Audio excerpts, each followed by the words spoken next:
You ask Tiger to calculate. This deals with linear inequalities with one unknown. The final result is x greater than 3. Let's solve it step by step. Group all constants on the right side of the inequality. Subtract 8 from both sides.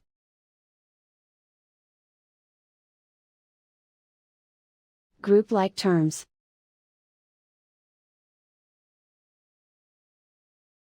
Simplify the arithmetic.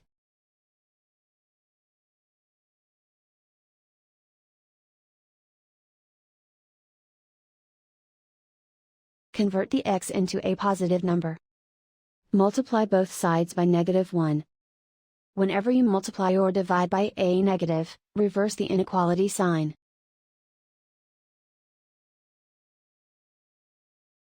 Remove the ones.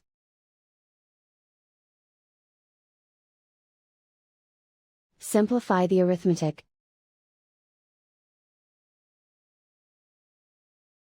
Plot the solution on a coordinate grid. And so the final result is x greater than 3.